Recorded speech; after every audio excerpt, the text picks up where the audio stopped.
Jananayagan build up ரொம்ப over, படம் சுமார். அனிருத் கடுமையாக உழைத்திருக்க வேண்டும் என்று தான் நான் சொல்வேன். இந்த பழைய மெட்டை போட்டே ஒப்பேத்திட்டாரு, கொஞ்சம் புது மெட்டை போட்டுக்கணும்ல விஜய்க்கு. இந்த படத்தில் விஜய் கதாநாயகன் அடிச்சிருக்காரு, அதிரி புதிரி கதாநாயகன். அதாவது இனிமே எவனும் சண்டை காட்சிகளை பற்றி யோசிக்கக்கூடாது என்ற நினைப்பிலேயே விஜய் ஏகப்பட்ட சண்டை காட்சி அதுவும் கிளைமேக்ஸில் தூள் பறத்திருக்காரு. படத்தில் இயக்குனரை விட அதிகமாக உழைத்திருப்பவர் அனலரசு. ஒரே ரத்த களரி. முதலமைச்சராக இருக்கிறவரே இவ்வளவு வன்முறையை தூண்டுகிறாரா என்ற கேள்வியும் எழுகிறது. பிரகாஷ்ராஜ் பின்னி எடுத்திருக்காரு, அவ்வளவு முரட்டு இல்லை.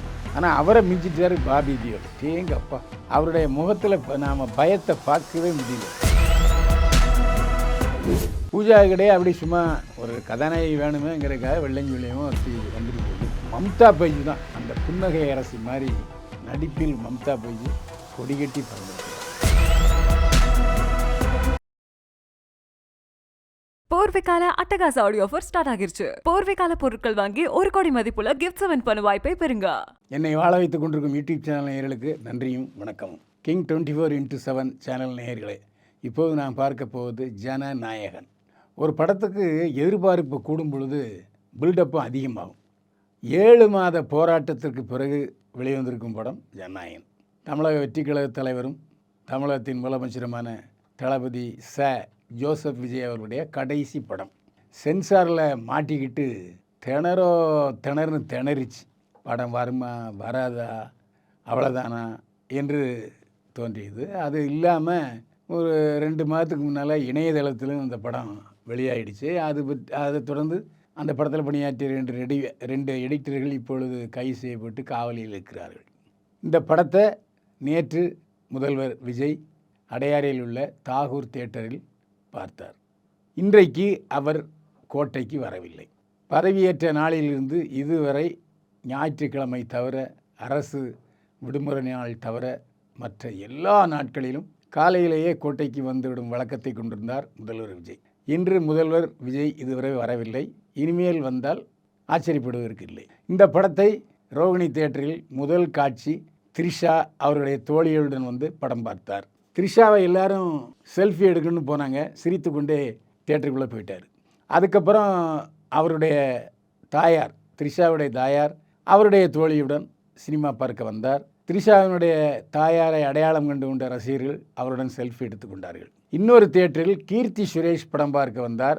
அவரும் ரசிகர்களுடன் இருந்து புகைப்படம் எடுத்துக்கொண்டார். அதே போல் இந்த படத்தின் இசையமைப்பாளர் அனிருத் முதல் காட்சிக்கு வந்து படத்தை பார்த்து, அதே போல் தமிழக அமைச்சர்கள் பலர் தியேட்டருக்கு வந்து படத்தை பார்த்தார்கள்.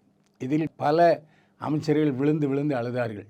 எதுக்காக அழுதாங்கன்னா, தளபதியோட கடைசி படமாயிற்றே என்று அழுதார்கள். அது மட்டுமல்ல, டைட்டிலில் தமிழக முதலமைச்சர் தளபதி ஜோசப் விஜய் என்று சொல்லும்போது ரசிகர்கள் விழுந்து விழுந்து கைத்தட்டினார்கள். அந்த அளவுக்கு எல்லா தியேட்டர்களிலும் கோலாகலம் நிரம்பி வழிந்தது. நாகர்கோயிலில் ஒரு தியேட்டரில் பள்ளிக்கூடத்து பசங்க ஒரு 50 பேர் வரிசையாக வந்துட்டாங்க. உடனே தியேட்டர் நிர்வாகம் அவர்களை படம் பார்க்க அனுமதிக்கவில்லை. அதே போல் திருத்தணியில் ஒரு 3 தியேட்டர்கள் உள்ள தியேட்டரு, அதில் ஒரு தியேட்டரில் யாருமே வரல படம் பார்க்க. அதனால் முதல் தியேட்டர் 9 மணி ஷோ இல்லை, ரத்து செய்யப்பட்டது. மீதமுள்ள 2 தியேட்டரில் படம் போச்சு. இப்படியாக பல விஷயங்கள். அதே மாதிரி ஒரு இடத்துல பேனர் கட்டுற விஷயத்தில் தமிழ்நாடு வெற்றிக்கழக எம்எல்ஏவுடைய கார் கண்ணாடி உடைந்தது. இப்படி பல சம்பவங்கள் நடந்துள்ளன. இப்போது ஜனநாயகன் படத்தை விமர்சனத்தை பார்ப்போம். ஜனநாயகன் படத்தில் தளபதி விஜய், பாபி தியோல், மம்தா பைஜு, கௌதம் மேனன், பிரகாஷ் ராஜ், நரேன் மற்றும் பலர் நடித்திருக்கிறார்கள். சத்யன் சூரியன் ஒளிப்பதிவு செய்திருக்கிறார். அனல் அரசு சண்டை காட்சிகளை அமைத்திருக்கிறார். திரைக்கதை வசனம் எழுதி இயக்கியவர் வினோத். இந்த படத்தினுடைய ஒரிஜினல் படம் தெலுங்கில் பாலகிருஷ்ணன் நடித்த பகவந்த் கேசரியை தான் தமிழில் எடுத்திருக்கிறார் வினோத். எனவே 198% அந்த படத்தில் உள்ள காட்சிகள் தான் வருது. இந்த படத்தில் அரசியல் நிகழ்வுகள் அதிகம். சாராய கடை சாவு, நிறைய பேர் செத்து போயிடுறாங்க, அதை எதிர்த்து போராட்டம். அதற்கு பிறகு போராட்டம் நடத்திய ஒரு பெண்ணின் மகளை கடத்தி போய் கொன்று விடுகிறார்கள். அதில் டாக்டர் ரைச்சல் பிரமாதம் நடிச்சிருக்கு. ஒரு தமிழச்சியாக உணர்ச்சி பொங்க நடிக்கும் பொழுது அவரை பழைய நடிகை விஜயகுமாரியை டாக்டர் ரைச்சலாக நம்ம பார்த்தோம். பிரமாதமாக இருந்தது. அதேமாதிரி அந்த பெண்ணை நிர்வாணமாக கொலை செய்து நடுரோட்டில் வீசிவிட்டு எதிரிகள் சென்ற பொழுது துடிக்கிறார் விஜய். அதுக்கப்புறம் ஒரு நேர்மையான போலீஸ் அதிகாரி பாபி தியோல், அவர் பிரகாஷ்ராஜ் ஆளுங்கட்சியினுடைய மாவட்ட செயலாளர், முதலமைச்சரையே ஆட்டி வைக்கக்கூடிய திறமை படைத்தவர். அவர் நேர்மையான போலீஸ் அதிகாரி பாபி தியோலை பேண்ட்டு சட்டையெல்லாம் யூனிஃபார்மை கிழித்து அரை நிர்வாண பக்கிரியாக அனுப்பிவிடுவார். உடனே அவர் அப்படியே சாக போகிற தருணத்தில் ஏன் நாம் சாகணும்னு சொல்லி அவர் தீவிரவாதி ஆகிறார். அதற்கு பிறகு கௌதம் மேனன் ஜெயிலராக இருக்கார், ஜெயிலில் போலீஸ் அதிகாரியாக இருக்கார். அப்போ அவருடைய மனைவி ஒரு விபத்தில் இறந்துடுறாங்க, பெண் குழந்தை. அதனால் கொஞ்சம் பயந்த சுபாவமாக இருக்கிறார். அவர் தான் மமிதா பைஜு. கௌதம் மேனனும் கொல்லப்படுகிறார். கௌதம் மேனன் சாகும்போது என் மகளை எப்படியாவது இராணுவத்தில் சேர்த்துரு, ஏன்னா என்னுடைய மனைவியினுடைய லட்சியம் அது, பொண்ணை எப்படியாவது இராணுவத்தில் சேர்க்கணும்னு சொல்லி எனக்கு கல்யாணம் பண்ணி கொடுக்க மாட்டேன்னு சொன்னாங்க அவங்க பெற்றோர். அது மீறி நான் கல்யாணம் பண்ணிக்கிட்டா நான் செத்து போயிட்டேன்னு சொல்கிறாரு. ஸோ அந்த மமிதா பைஜுவை தன்னுடைய மகளாக வளர்க்கிறார் விஜய். மமிதா பைஜுவை எல்லாரும் கடத்த முயற்சி பண்ணுறாங்க. அதுக்கு பெரிய போராட்டம். தீவிரவாதிகளை ஒழிக்கிறார், சட்டவிரோத சக்திகளை ஒழிக்கிறார். கடைசியில் மாற்றம் வருமா அப்படின்னு நிறைய பேர் கேட்குறாங்க. ஆமாம், மாற்றம் வரும், தேர்தலில் நீங்கள் வாக்களியுங்கள் அப்படிங்கிறது விஜய். இந்த படத்தை பொறுத்த வரைக்கும் எல்லாருக்குமே ஃப்ளாஷ்பேக். ஒரு படத்தில் கதாநாயகிக்கு ஃப்ளாஷ்பேக் இருக்கும், இல்லாட்டி கதாநாயகனுக்கு ஃப்ளாஷ்பேக் இருக்கும். இந்த படத்தில் விஜய்க்கு ஃப்ளாஷ்பேக். விஜய் பெரிய போலீஸ் அதிகாரி, அவர் ஒரு சிக்கலில் மாட்டிக்கிட்டு ஜெயிலுக்கு போயிடுவார். அவங்க அம்மா ரேவதி சாக கிடப்பா. அவரை பார்க்க விடாமல் தடுத்து கொண்டே இருப்பார்கள் அவருடைய எதிரிகள். ஆனால் தன்னுடைய சொந்த பொறுப்பில் அவரை வெளியே கொண்டு வந்து அவங்க அம்மா ரேவதியை பார்க்க வைப்பார். ரேவதி இறந்து விடுவார்.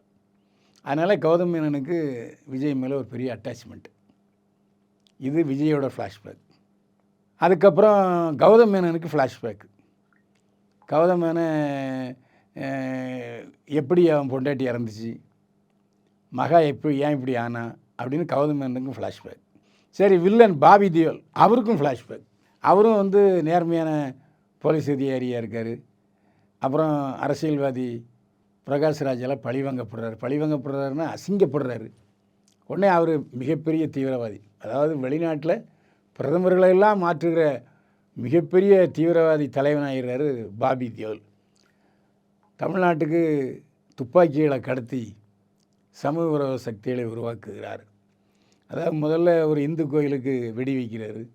அப்புறம் கிறிஸ்தவர்கள் போராட்டத்தில் குதிக்கிறாங்க, இஸ்லாமியர்களும் போராட்டத்தில் குதிக்கிறாங்க. ஆக அது ஒரு மத போராட்டமும் படத்தில் இருக்குது. இப்படியாக எல்லோருக்குமே ஃப்ளாஷ்பேக்கு. இந்த படத்தில் விஜய் கதாநாயகன் அடிச்சிருக்கார். அதிரி புதிரி கதாநாயகன்.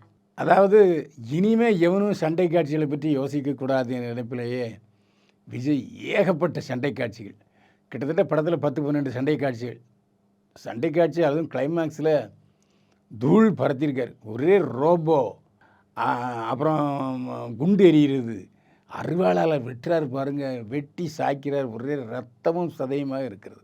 சொல்லப்போனால் எதிரிகளை வன்முறையால் தாக்கி அழிக்க வேண்டும் என்பது தான் ஹீரோவுடைய தாரக மந்திரமாக இருக்குது.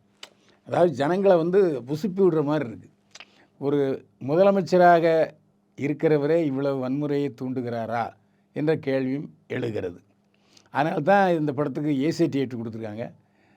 பசங்கள்லாம் பார்த்தாங்கன்னா தன்னேறியாமல் வீட்டில் காய்கறி இருக்கிற கத்தியை தூக்கிடுவோம். அந்த அளவுக்கு ரத்தமும் சதையுமாக இருக்குது. ஒரே வெட்டு. போலீஸ் அதிகாரி அருவாளை எடுத்துக்கிட்டு குத்திக்கிட்டே சண்டை விடுறாரு.